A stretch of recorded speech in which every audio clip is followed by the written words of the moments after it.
Our next speaker is Matthew Watkins, who's pretty new to our company. And Matthew is our new product manager at Digital Transitions, where he leads product strategy and development of digital imaging solutions serving the cultural heritage community. He brings over 15 years of experience managing complex technical projects with a strong focus on aligning user needs with long-term product vision. Prior to joining Digital Transitions, Matthew worked in entertainment technology, developing and managing systems at the intersection of art and engineering. He holds a BA in theater from Arizona State University. Since joining DT 3 years ago, he has contributed to key initiatives, including the Stellar and Nexus projects. Let's give a warm welcome to Matthew Watkins. Hello, thank you so much, Pete. I appreciate you. I appreciate the wonderful introduction. Thank you for having me, everyone. I'm excited to share with you some of the things that we've been working on in the product department at Digital Transitions and let you know a little bit about our vision for the upcoming years. As Pete mentioned, I've been in my role as product manager for about a year now. Before that, I was managing the Nexus project, and before that, I was brought in to work on the Stellar project because my area of expertise, coming from the entertainment industry, is in lighting control products. So when DT was getting into that area with the Stellar infusion, I came on board, and I've been having a great time learning about cultural heritage digitization for the last 3 years. So I'm excited to be contributing even more to helping with the product direction. So since I am new within the last 3 years to the digitization community, Pete and I have spent the last year on a listening tour in the community where I've been trying to meet many of you, see your programs, visit your sites, learn about what you're doing and how best we can help. So over the last year, Pete and I have hosted 2 leadership circles, and I think I saw many names in the chat of people who are at these leadership circles. So it's nice to see you again. These are in New York and Washington, D.C. this year, and next year early next year we're going to be having one on the West Coast. No dates firm for that yet, but we'll let you know. And what these are is they've been sort of opportunities for people in leadership positions in the cultural heritage digitization community to come together and talk with us and with one another about problems and successes that they're having in their programs and learn about one another. One of the core values that we have is community and shared knowledge and democratization of information. So it's really important that we, for us to gather people like we're doing right now. So we've done that throughout the past year, and I've learned a lot. We've spent kind of the last few months sort of digesting that and trying to come up with a strategy, a vision forward for how we are going to meet the needs of the community right now and moving into the future. And I think that the main takeaway from our conversations with the community is the need for human-centered digitization. That's the title of my presentation. We learned that everything we do starts with people, whether it's operators, administrators, other constituents, the public who eventually access our collections. We're a technology company, but I think we always have done this, and I think what we've learned from you all is that we need to make a recommitment to our shared mission of preserving humanity's cultural history, making it accessible now and in the future to people.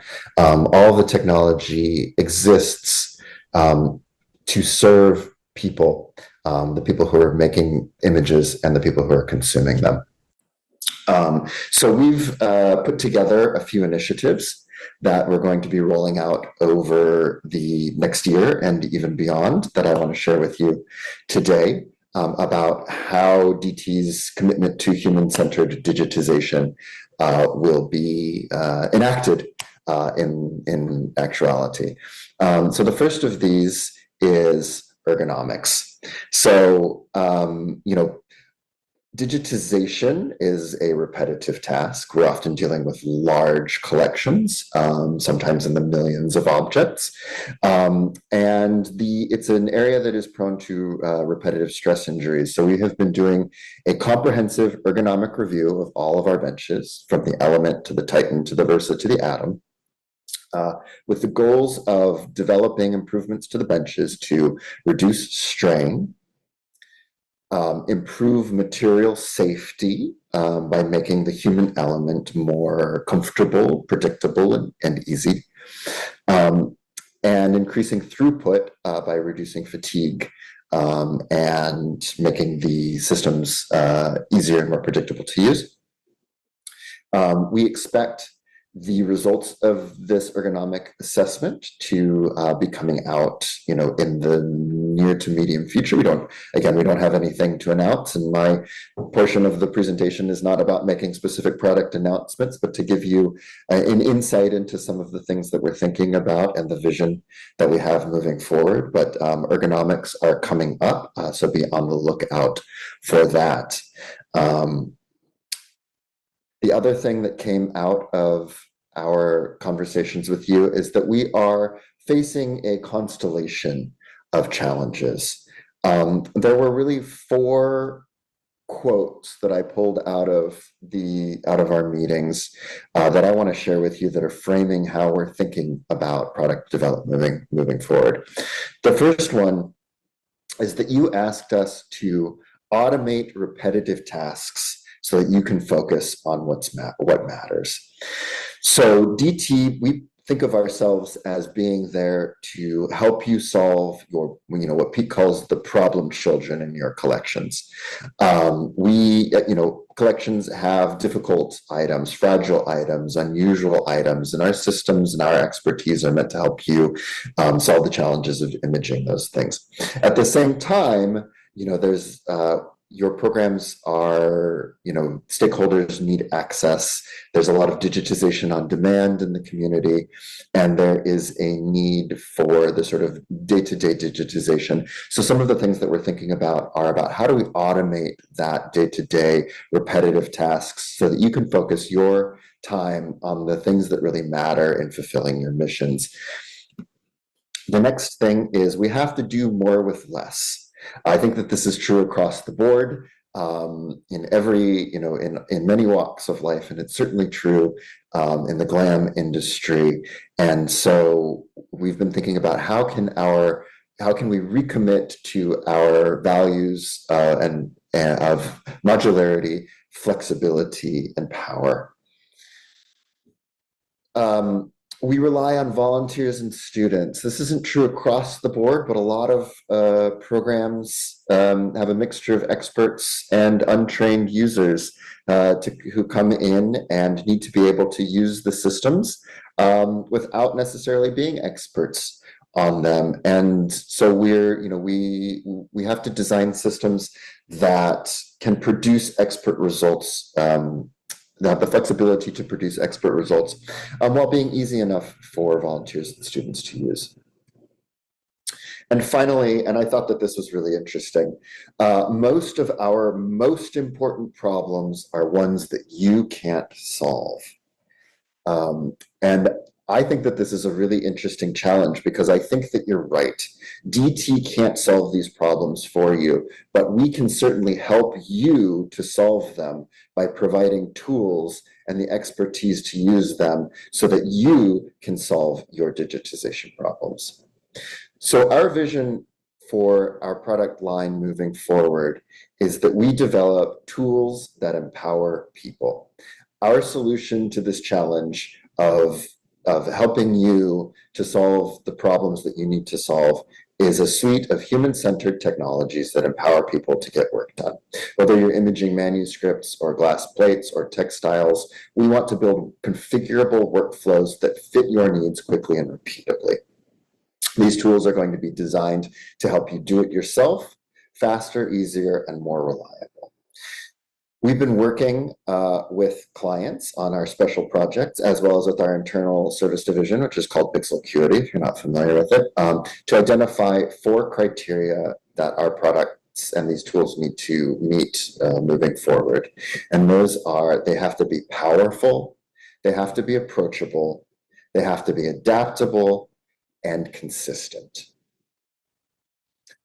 And I have a few things that I want to talk about. And again, these are not product announcements. These are really kind of more of a behind the scenes look at some of the things that we're working on, that, you know, that we want to get feedback from you and just kind of give you an insight into what we're thinking.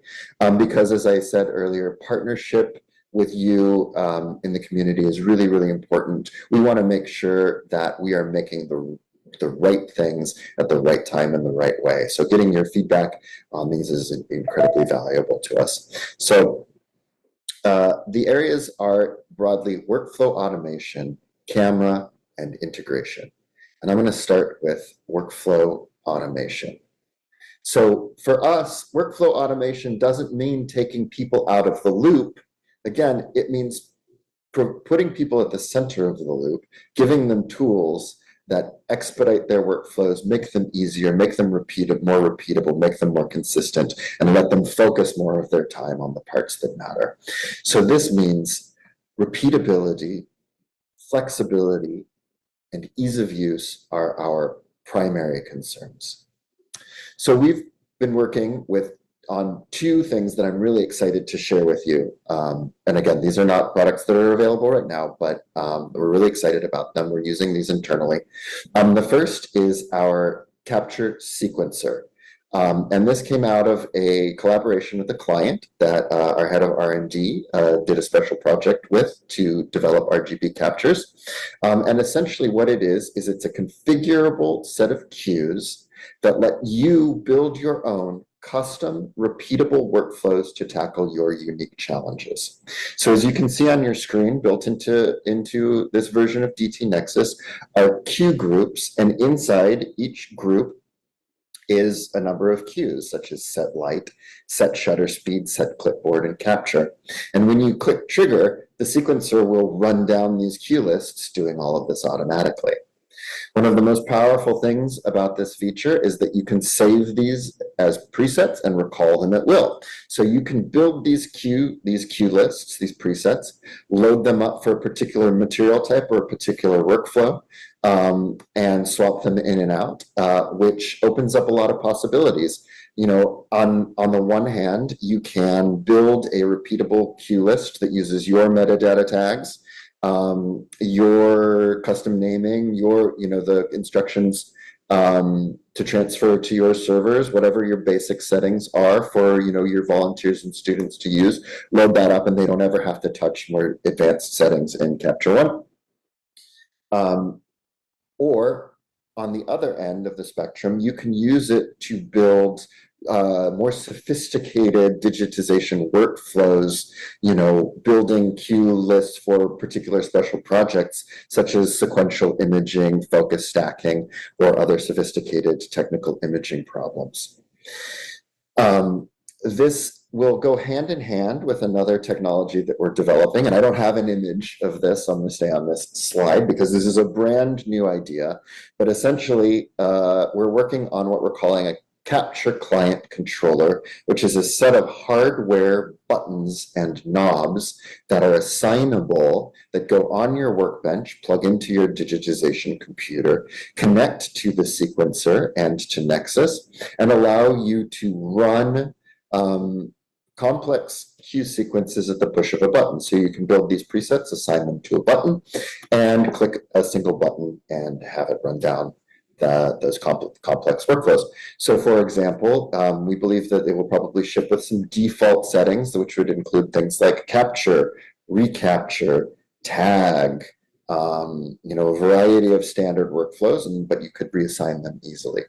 And obviously, this tool will be designed so that you can build your own custom workflows on the fly, or you can work with our support team who can help you build these workflows yourself, and we can do that as part of the installation process. The key is that this is not a one-trick pony. It doesn't do just one thing. It is a powerful set of tools that you can use to tackle whatever challenges come your way. So Doug has been actually really generous to share some of examples of some of the projects that he's used the sequencer on, and I'm going to share those with you now. So the first one is a little video of Doug using this to using the sequencer to do transmissive imaging of both the front and the content, like the front of a slide as well as the content. Sequencer allows you to execute various commands automatically when you push the foot pedal.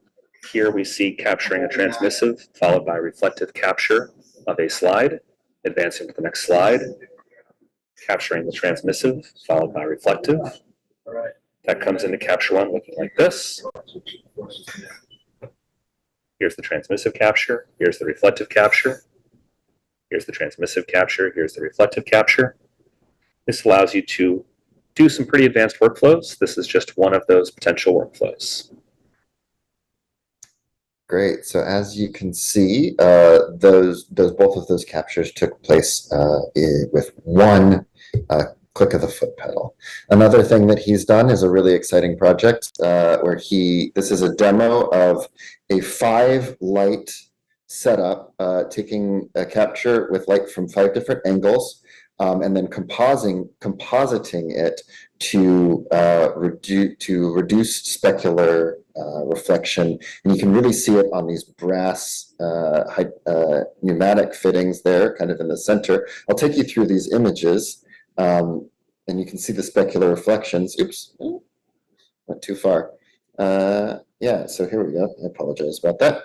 You can see the specular reflections moving around the images, and then here the combined image with vastly reduced specular reflection on those brass pneumatic fittings. The point being not to demonstrate this specular workflow, but this is one of the examples of the things that you can do with the sequencer. And so we're really excited to continue developing on that and get it into some of your hands for testing, and see what kinds of things you come up with. The final theme that came out of our leadership circles over the last year was AI. And thank you for the earlier presentation on the pros, cons, pitfalls of using AI, the ethical considerations of AI. This has been one of the #1 concerns that we've been hearing this year. And the cultural heritage community is understandably cautious about AI, and we share those concerns. And we believe that responsible use starts with transparency and collaboration. That's why AI Crop has been in beta for a while. That's why we are asking you to provide images and test it, and be in dialogue with us, because we know that this technology has some serious ethical concerns around it, and we want to make sure that the technologies that we are bringing to the market are going to help people and be a tool for enabling human potential, not for curtailing it.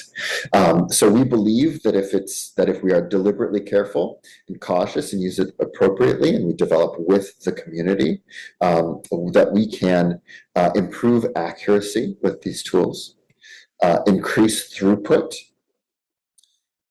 and allow you, again, to spend less time on repetitive tasks such as cropping and straightening, and spend more time solving difficult problems, focusing on what you really do best and what matters for fulfilling your mission. Above all, our goal is to ensure that the AI tools that we are bringing to market support the community and our shared values of accuracy, stewardship, accessibility, and ethical action, and not compromising with those in any way. The other thing I think we're all very excited about is the 250 megapixel IXH camera, which will be coming out relatively shortly, we hope. When paired with AI Crop, we believe that the 250 megapixel camera offers the opportunity for really improved efficiency. One of the exciting things that you can do with AI crop and the 250 megapixel camera is multi-object. With the larger sensor, you have the option of putting multiple objects in the view and having AI crop automatically detect those objects and split them out into separate files. The other thing is large object. So with a larger sensor on large objects, you can do larger objects with less stitching, which is going to obviously give a better quality output and take less time. So we're very excited about that. And our last theme is integration. So at our leadership circles, the number one issue raised in all of our conversations this year was metadata, quality, consistency, and flow across systems. So we are, many of us, information management professionals who already understand the importance of reliable metadata in our collections. We need the rigor in our internal systems. So one of the things that we're working on is finding ways to integrate the capture station into the overall enterprise management systems to help to eliminate bottlenecks, to improve the quality of our metadata, and to reduce workload on operators, on curatorial staff, on IT staff across the board in institutions. The better quality our data is, the less we have to work, and that increases throughput and increases access and helps to support our missions. We don't have I'm not ready to say we have a solution for this. This is a complex problem. But we're in discussion with lots of members of the community about the requirements, the needs for this. We have been exploring actively solutions. Some of the things that I'm really excited about are potentially in Nexus. The sequencer offers us one of the queues that we expect to be in the sequencer is an arbitrary scripting queue where you could load your own code, run it at time of capture, and write in hooks into your enterprise systems. And you have a lot of flexibility there to make Nexus fit within your existing systems. Looking ahead, I hope that what you get out of this presentation is our commitment to human-centered design. We commit to continuing to listen, to collaborate, to refine and build tools that empower you, keeping people at the center of the digitization process, and pursuing our mission of stewarding cultural heritage for people today and in the future. And so moving forward, we have a survey here to get your feedback about what you'd like to see coming out, how we can help you solve problems. And we invite you to join our next leadership circles, especially if you're on the West Coast. And then we're actually looking to put together some leadership circles, not around geographic areas, but around different sectors of the market. So universities and government institutions might have a leadership circle, or museums might have one, galleries, archives, to look at the specific needs and unique challenges in each of those sectors. And if you'd like to reach out to me directly, I'd love to hear from you. I'm really enjoying meeting people in the community and hearing about what you do. I find it very exciting and inspiring. So my email address is mdw@digitaltransitions.com. Thank you so much. It has been a pleasure to let you know about what we're working on.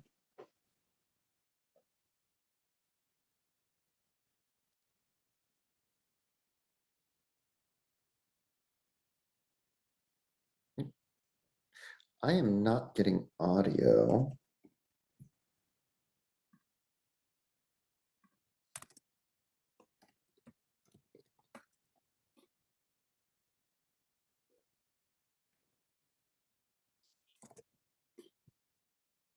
Yep. I think it.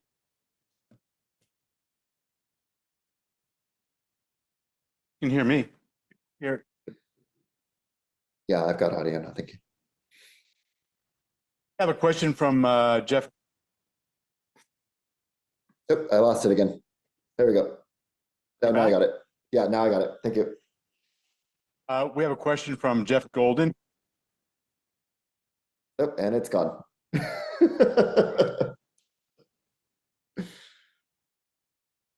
Quick time.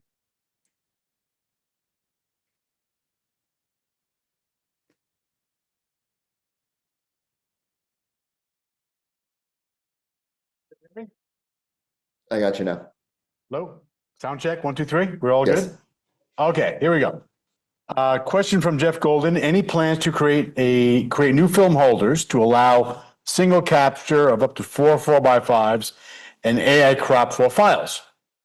Or place an entire 35 millimeter roll of 7 strips of 5 frames, and then also use a cropping tool to output single files using the larger sensor. So, yeah. Yeah, no concrete plans for that right now, but it's a really great idea. And I'd love to touch base about your needs and what that would look like. So yeah, please email me with that idea. I think that sounds like a great idea. Perfect. Our next question is from Odar. Can you please give us an update on the extended metadata support / roadmap in DT Nexus? Yes.